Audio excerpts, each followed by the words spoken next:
school and our parents.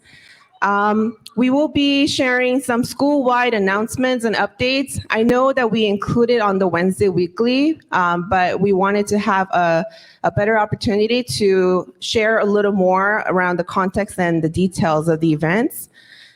We will be creating and developing goals together.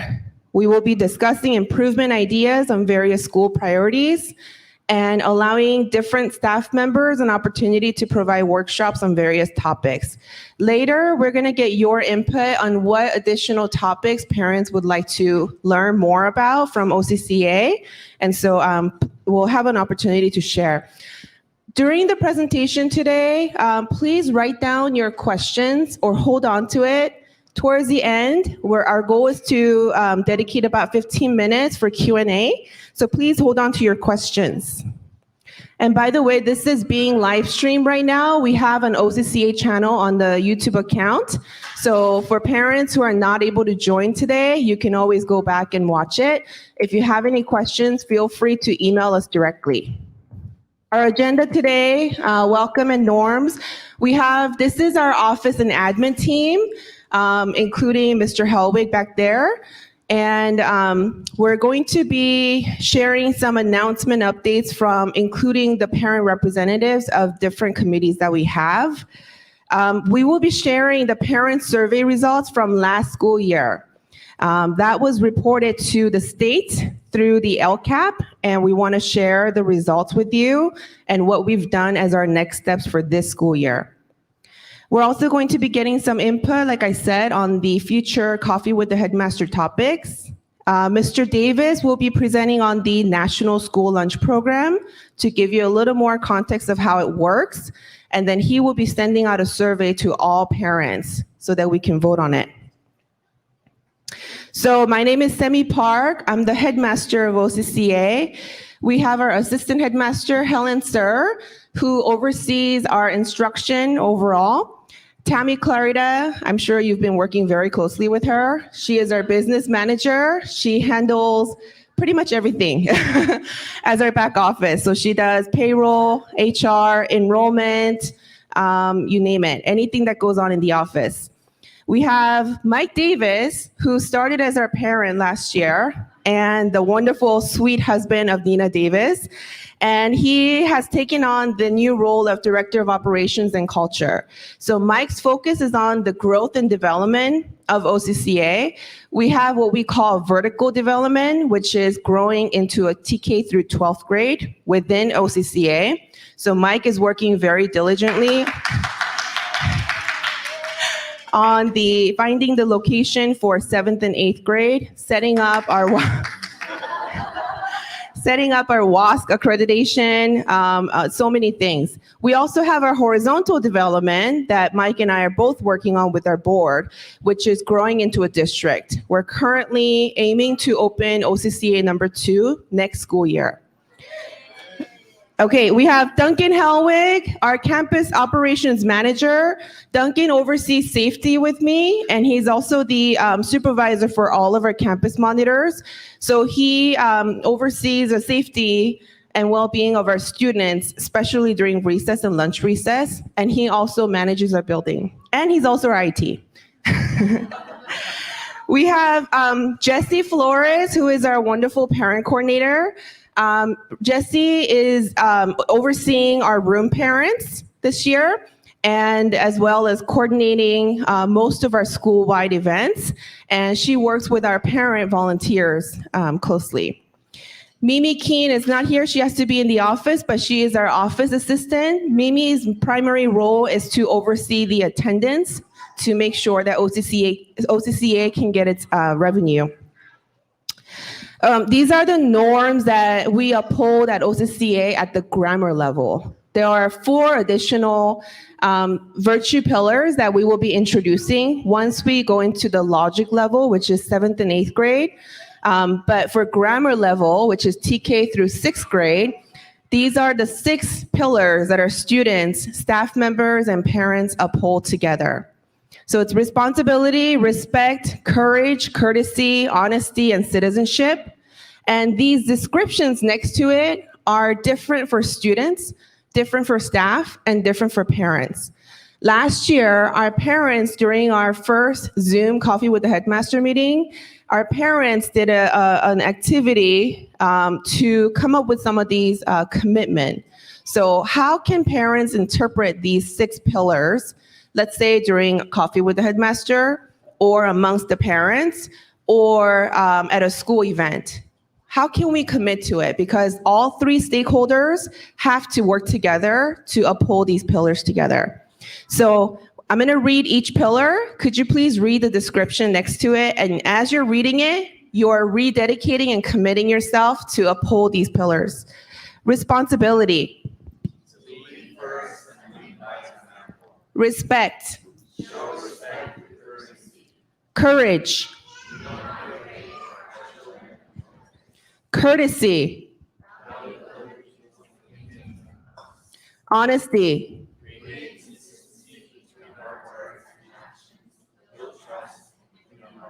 Citizenship.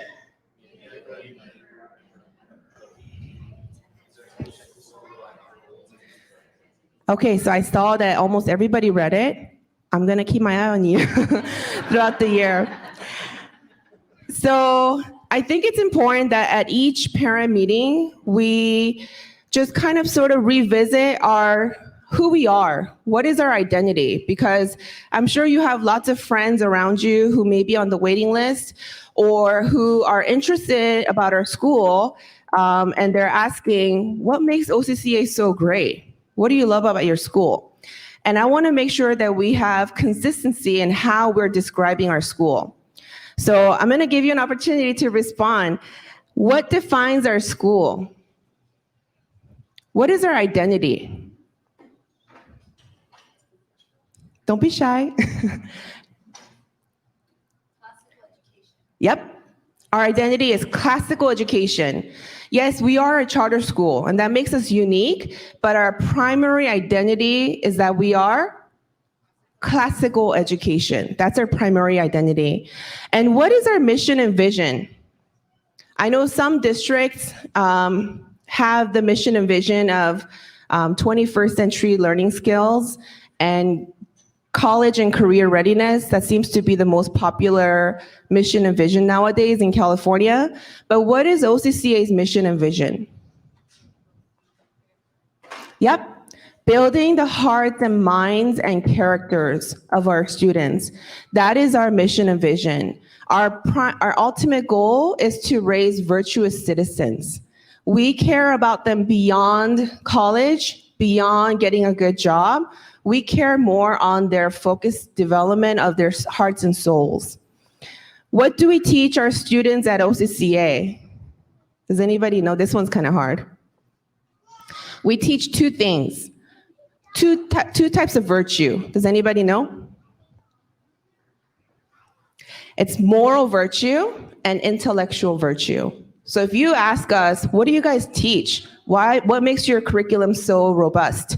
It's because we teach moral virtue, which is development of our hearts and minds and our characters, and the intellectual virtue, which is our content areas.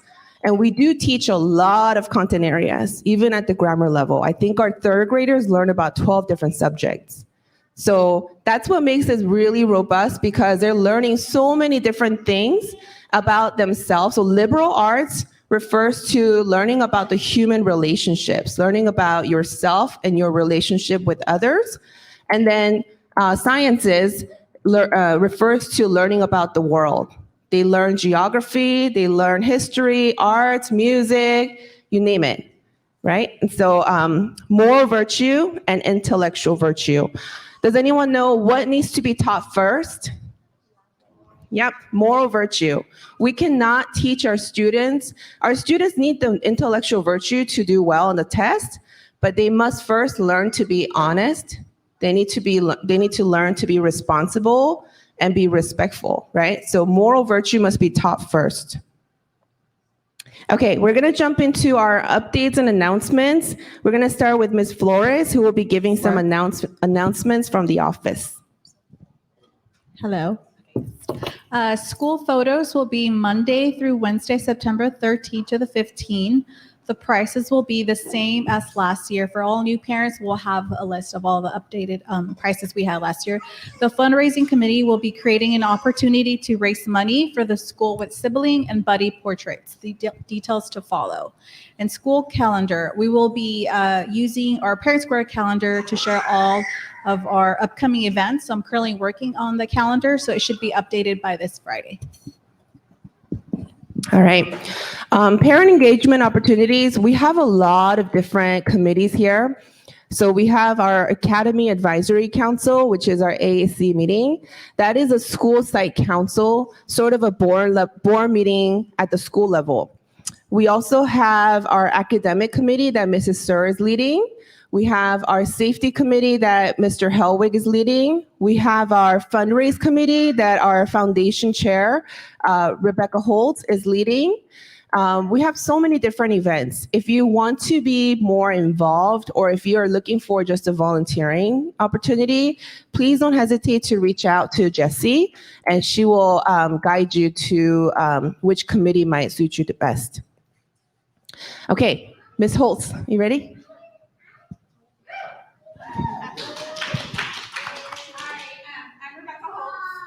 I have two girls here in 5th and 6th grade, and the reason I was clapping so hard is because I also have a 7th grader that I would love to come here next year.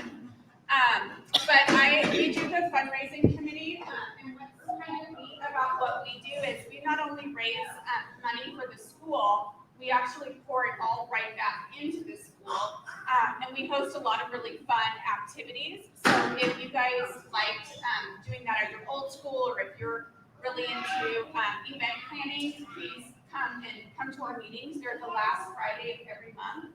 We just had one, and we're going to be doing a big fall fundraiser and a big school-wide OC State Olympics. And so if you guys want to help plan that, please contact me. We also are going to do, in the spring, we'll do a big gala with like a live auction and dinner and dancing for the parents. That's going to be on March 12th. So if you guys want to help organize that, if that sounds fun, please let me know. And that's it. We're good. We'll do a couple of other things throughout the year. We don't have a PTA here at this school. So the foundation kind of plays a similar role as like a PTA would as far as sponsoring the school financially and helping raise funds for the school. So if you're interested in any of that, please contact me or Jessie and she can give you my info. So our Wednesday Weekly has upcoming events announcements, I think up to 2 or 3 weeks. But this year we want to be better about communicating and putting these events on your calendar. So as Jessie announced, we're creating a Parent Square parent calendar, which will be shared with you sometime this week. And you can access all of the major school events on there for the whole year. Okay, we have our wonderful president of Academy Advisory Council, Madison Miner.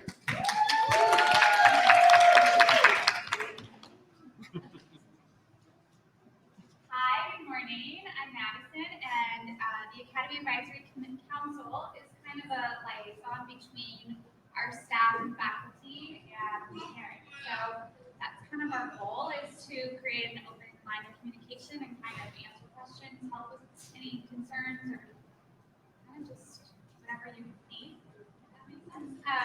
Last year we started at the end of the school year having really awesome discussions about classical education. So if you are like me and this is new for you because you never did the homeschool route or traditional classical education route, it's kind of nice to be informed and learn.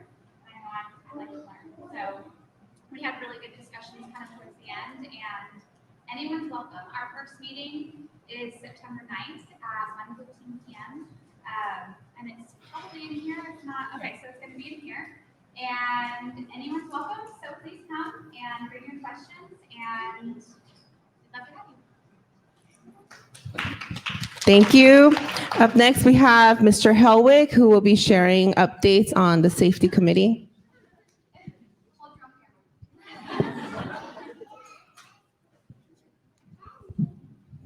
Good morning, everyone. Just wanted to say welcome to another school year.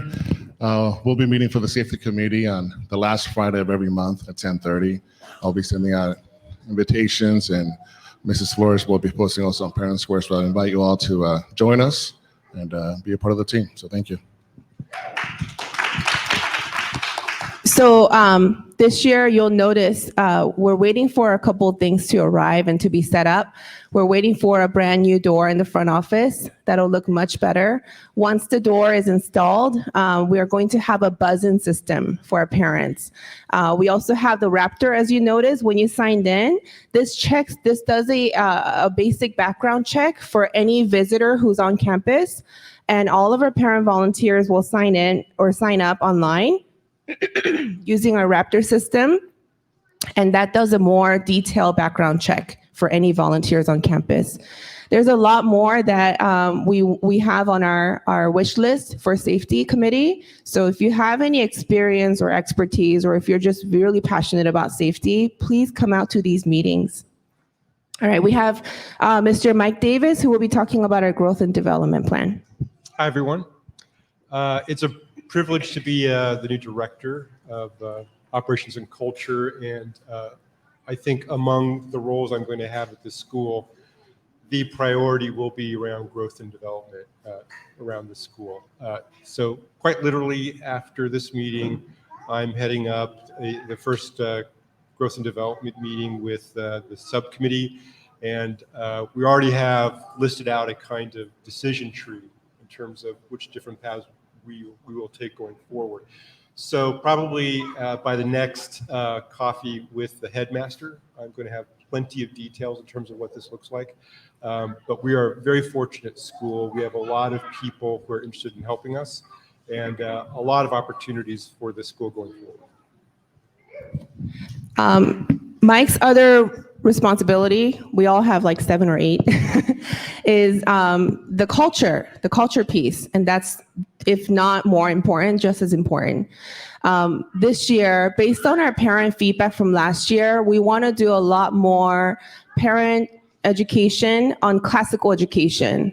I mean, if our identity is classical education, we better know it, right? So Mike will be delivering some nighttime parent workshops on classical education for our parents throughout the year. So that also will be included in the parent calendar. Oh, we have Mrs. Sir, who is going to update us on the academic progress. Good morning, everybody. Welcome back to another school year. I will be giving you some updates that you might have already heard a little bit about, and then hopefully some new ones. So next week, we are having our very first round of benchmark assessments.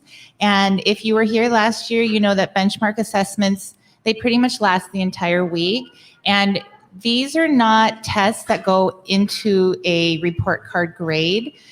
These are assessments that we use to pretty much monitor the progress of our students. So every student, even TK, all the way up through 6th, they'll be taking a benchmark assessment for math, for literacy, and also for reading comprehension. And that's just our way of making sure that we are teaching them appropriately and that the students are learning appropriately. And if needed, then we can provide the extra support that they need if they're not progressing as much as we'd like. And this year, we will also be including something called DIBBLES, which is part of our literacy assessment. So when you get your child's progress report, there's still going to be a section there for benchmark assessments for math, literacy, and reading comprehension. What we're hoping this year to do is, I know last year the scores there kind of didn't make sense because they were point totals. So this year what we decided to do is create a data spreadsheet and convert all of the, let's say what your child got, over what the total points possible, so that it converts to a percentage, so that when you get your progress report and the report card, you will see the percentage on there. So it makes more sense to you. Please do not be alarmed if the percentage is really, really low. It should be low because the benchmark assessments are for pretty much the content on it is what the child should know by the end of that school year. So the first benchmark, they should be getting a very low percentage. And then when they get their next report card, that percentage, we hope, will increase. And TK through second will have 4 benchmark assessments throughout the year. Third through sixth will have 3 because at the end of the year we have statewide assessments. So we do not want to over test them. So that 4th benchmark, the 3rd through 6th graders do not take. Okay, let's see. So I want to share with you, I think I sent a parent score message about the CAASPP student score reports. This will only apply to you if your child is in 4th through 6th grade. We gave this statewide assessment to 3rd through 5th graders last year. I'm not sure if the update got sent out to everyone, so I'm just going to share. Is it this one? Okay. I'm just going to share. And these are not official calculations. I sort of calculated them myself because our school is so new. We're not really up to date on the California Department of Ed's website. In about November, December, we will be, and then I can send you an official report. But I know that a lot of parents were very curious as to how our school did last year. Our school did really well. So as you can see, these are the scores for ELA, or English Language Arts. And state of California, in 3rd grade, students, let's look at the exceeded column. So 20% of students exceeded what was expected. And then in 4th grade, 21%, and in 5th grade, 21%. At OCCA last year, our 3rd graders, 54% of them exceeded the expectations. Yeah, and then 66% of 4th graders and 38% of 5th. And if we lump, the met and exceeded scores, they did exceptionally well. So we're really proud of them. Yeah.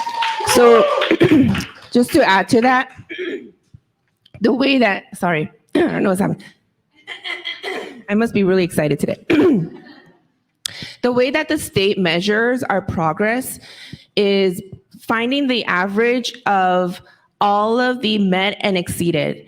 So if a child has met or exceeded, then they're in green. That means that they have indicated that they've met the state mandated exam.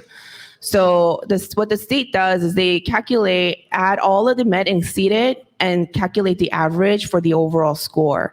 So I think our overall score was what for ELA? 70. It was 70 something, 73, I believe, %. And the state average was a little over 40%, I believe, for ELA. So that's kind of how you can compare the overall performance. And what's especially interesting about this is that our school is not aligned to California state standards. We do meet them, but our curriculum is not specifically aligned to Common Core or any of the curriculum that other public schools are using. So I was very excited to see these scores. I was waiting to see how our students did. And I was so happy because it just confirms that what we're doing here is we're simply teaching our students what they need to know. And those skills are being applied to even something like a statewide test. These are the scores for math. I know that some of you are curious about this. So as you can see, we really knocked it out of the park with math. Our students, so our students did really well. We do use a very rigorous math program called Singapore Math. And I know in the beginning of the year, I think some of the students may have struggled or I think parents may have been confused by some of the directions. But by the end of the year, they really caught on, and our students did so well on the statewide assessment. So I'm very proud of them. I did. I did, but you know what? I posted it to 3rd and 6th, at 3rd through 6th, so I can post it to everybody. Yep, I can do that. Yeah. I'll post it again. Don't worry. This is a whole school's effort. Whole school's effort. That's true. That's true. I always say that to our staff. This is not a reflection of our 3rd through 6th grade only, or 5th grade last year. This is a reflection of the whole school's effort, really, because how campus monitors support them outside with their learning and being prepared to go back to class and learn, that's just as important. So I really want us to look at it as a whole school's effort. And also keep in mind, I'm sure you know this already, but this is just one measurement of our success, right? And not the highest level of measurement for a school. This last piece it's called the CAASPP. It's specifically an assessment for science. And as you can see, state of California was low, and we were not as high as we had hoped either. The reason for that is because, as you know, last year when school started, we really had to focus on the most important subjects, which were literacy and math. As school got a little bit more normalized, we could really focus more on things like history, music, art, science. So this science test is very much aligned to the Common Core science and also the state science curriculum that they use. So this is something that our teachers last year, they spent a whole day sort of analyzing the gaps to see what parts of the curriculum we were not teaching. And we are not teaching to the test, but there are certain things that teachers recognize we want to include this year in our instruction so that the students are able to answer the questions if they know the content. So we will be sort of putting that back into the regular curriculum that we have.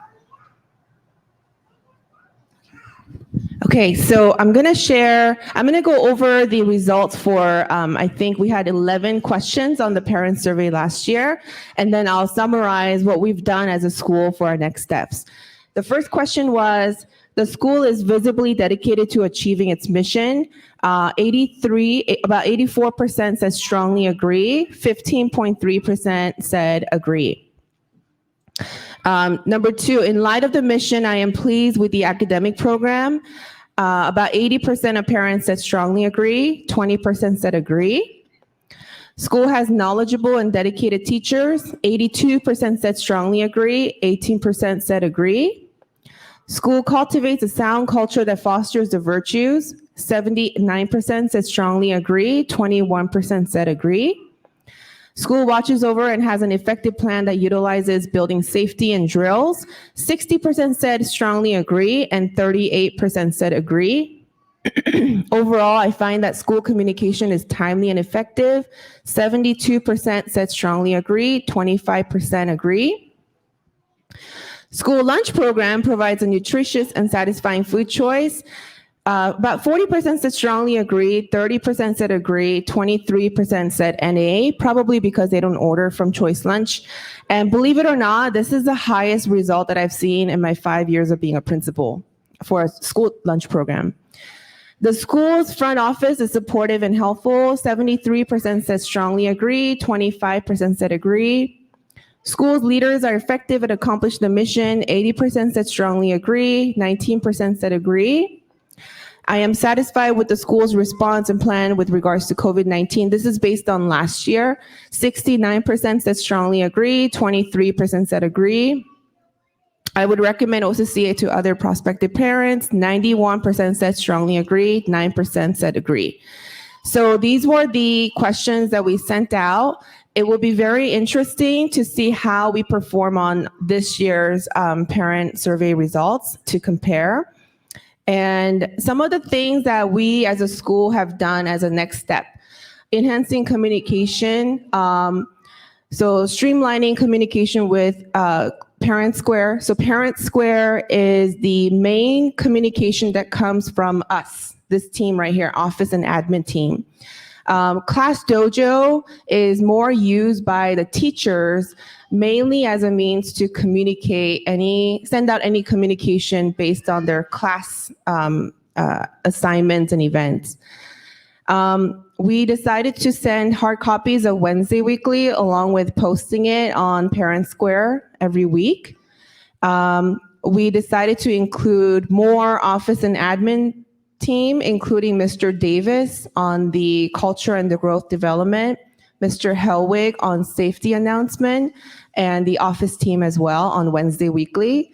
We did that because we realized that there's been so much that's been done to enhance safety last year, for example, but parents don't know only the ones who attended the committee only know, right? So we want to make sure that we're including updates in our weekly communication.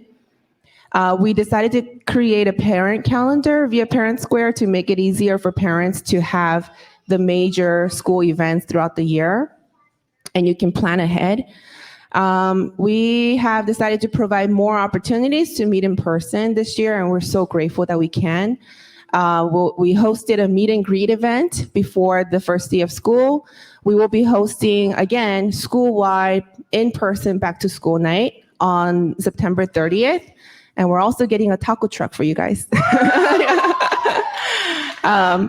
We will be hosting an open house, but we want to be strategic with this because we have such a long wait list. We have currently over 700 on the waiting list, but that's only because we have stopped it at 700. The system didn't allow us to get more people to be on the waiting list. So Tammy's working on somehow finding out how many more parents would like to be added on the waiting list for future district development. So we are going to work on that. And so we want to provide an opportunity to host an open house, not for our parents currently, but for future families or people on the waiting list to come check out. We get requests for tours all the time, probably like tens and tens a week. And we can't do that because it can't be our priority. So we want to host this event where we can open it to the public to come check us out and maybe have some of our students do performance. We want to do more classical education parent nights throughout the year that will be led by Mike Davis. And do you have any other suggestions on how we can enhance our school just our support for our parents?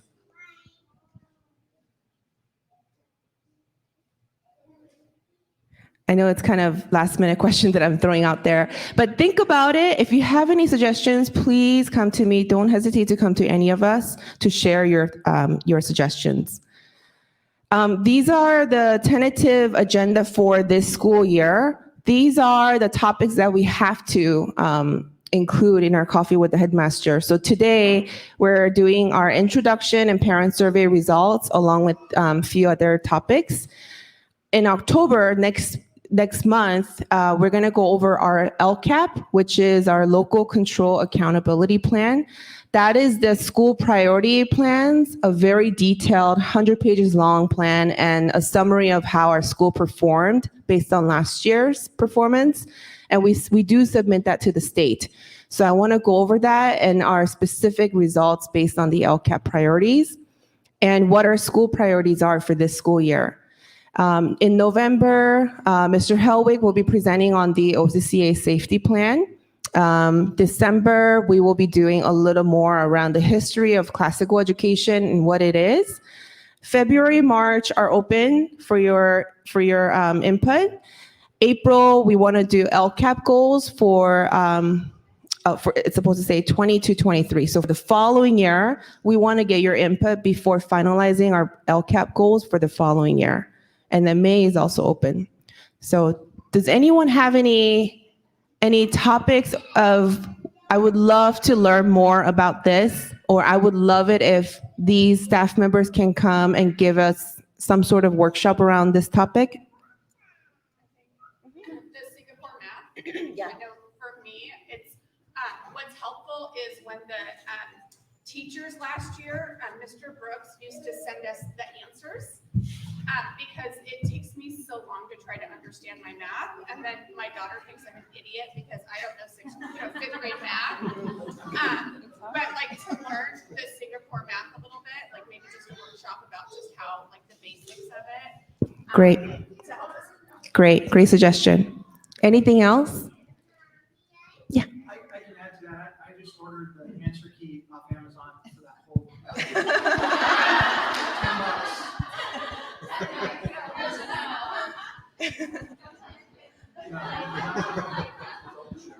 Just make sure your kids can access it. Anything else? For last year for me, I learned a ton from Mrs. Moe, who was kind of explaining how the process is for when they were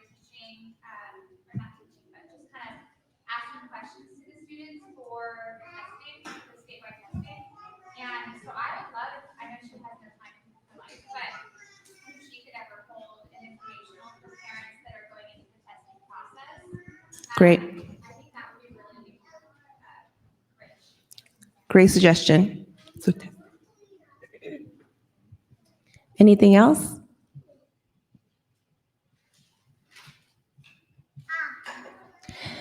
If you as a parent have a topic that you would love to share with the parents during coffee with the headmaster, that's also an option too. So again, if you think about it later, please come to me and share with me. Okay, we're gonna have Mr. Davis go over the National School Lunch Program.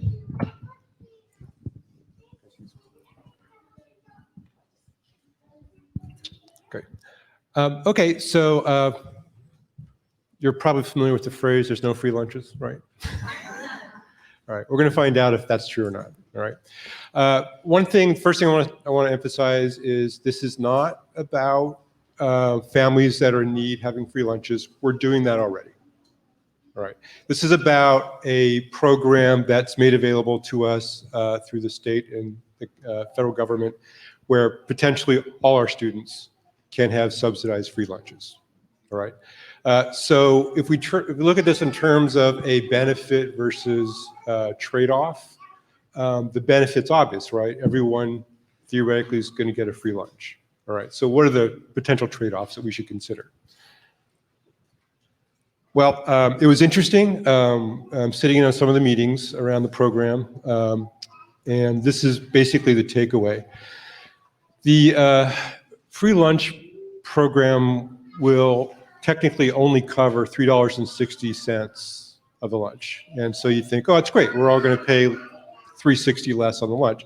Well, no, because if we participate in this program, the lunch can legally cost no more than 40 cents, right? So if you're a participant right now in choice lunch, which is what we have right now, you know that a typical entree costs $6. If you get a drink and a side, it quickly becomes $10 a meal. What that would mean is $3.60 of that would be paid for by the government, but the school would have to absorb the cost such that the lunch is free to the student. Okay, so to the extent we would consider this program, it would require probably moving to a different supplier. So that's probably the primary trade-off that needs to be considered if we consider going in this direction.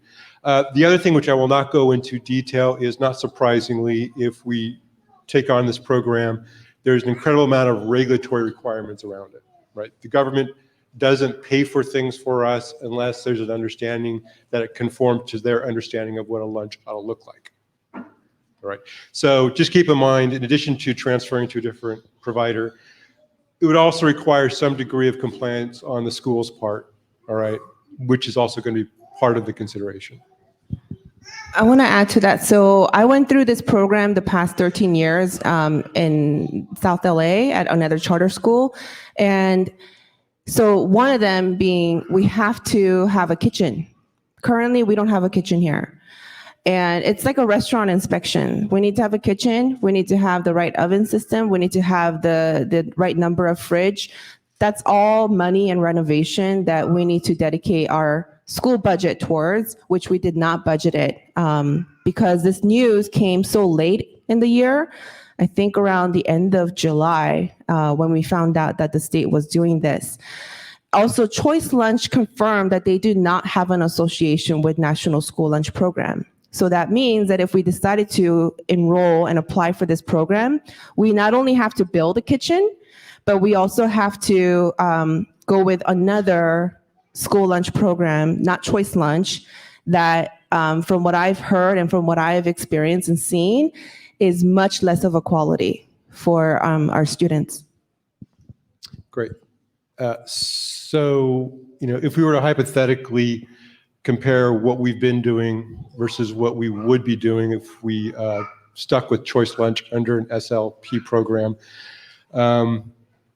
it would cost us $168 for the number of students that use lunch presently. So choice lunch right now on average typically is used by 70 students in our student body. All right. So if you take the amount of money we would have to pay per day, that would amount to about $168 a day. Once a lunch becomes free, though, we know that the incentives will be for more people to participate in the lunch. So that $168 could quickly turn into $500 or $1,000 a day. Okay, so I'm being conservative here by saying it's 168. Right now, with Choice Lunch program, there are roughly 10 families that require free lunch and that we subsidize. So typically that amounts to about $60 a day for the school. All right, so as Semi was mentioning, if we were to entertain this, it would probably require moving to another provider that is NSLP compliant. Okay, so in my previous life in business development, there are a few quotes I memorized because they've proven to be so true in practice. And one quote I found to be very valuable, especially during the election season, is "No price point is meaningful without a measure of quality." That comes from someone named Edward Deming. What does that mean? Well, if you had a friend come to you and said, hey, I got a great deal on a car, and you ask them, how much did it cost you? $10,000. What's the next question you're going to ask? What kind of car? What kind of car, right? Is it a Tesla or is it a 76 Ford Pinto, right? Because we know what that is, right? So whenever you hear politicians, and this is what they do, they want to extend an entitlement or something. The next question should be, is it going to be a Tesla or a Pinto, right? So that's sort of the trade-off matrix we're contemplating when it comes to going to NSLP, all right? In terms of the value proposition of cost, that's straightforward. Right now, Choice Lunch is relatively costly compared to other suppliers, at least $6 a meal. If we go to NSLP with a different provider, that lunch would be free, all right? The question is quality, right? So the families that do participate in Choice Lunch have a pretty good satisfaction of food quality. If we go to a different provider, that's a question mark. I think it's safe to assume it'll be lesser quality, okay? On the other hand, only about 70 families or 70 kids use Choice Lunch right now, right? And or last year at least, and that was out of a student body of 360 students. So there might be opportunity for more students to participate in lunch if the cost or price point were lower. All right. So these are things I would like all the families to contemplate. I'm going to send out a survey, which is basically going to ask, which do you prefer? Remain with Choice Lunch at the existing price point, or explore alternative suppliers that are under NSLP. Okay. If you fall on either side of that decision, feel free to mobilize families around you and try to get your outcome on the survey. I want to be clear. So as a charter school, we're mandated by the state to provide and offer free and reduced lunch. For the last year, I think we had a little over 20 families who qualified. You have to qualify. So there is an application. Ms. Clarita will be sending it out to our new families. If you think you qualify, you submit the application. We have to verify with the system that you do qualify. And what we do is the school pays for their Choice Lunch meals. And so right now, if your worry is, oh, but what about the free and reduced lunch families? This whole past year, they have been getting free lunch on behalf of the school. So we don't have to worry about that. We want to really leave it up to the parents to really think about mainly the quality, because that means that the 70 plus parents who have been relying on Choice Lunch may not have that option anymore, and it may be of a lesser or less quality lunch. We've held off on sending that form out. Usually it goes out at the beginning of the school year, but with the National School Lunch Program that we're trying to get more information on, we've held off because once we send the form out to gather all of your information, we have a window where we have to reconcile all of our forms Otherwise, they're void. And then we have to request your information again. So we want to make sure that we have all of the details about the National School Lunch Program, and we don't want to do that. We just need to make a decision whether we're going to go forward or we're not. Once we do that, we will definitely send all the forms out to get each family, all of you. It would be great if everybody completed the form because it also allows for funding for the school. So even if you think that you don't qualify, please try your best to fill it out. It just helps the school. Okay, Mr. Helwig, could we stop the live stream now? Thank you. We're going to open it up for a little more privacy.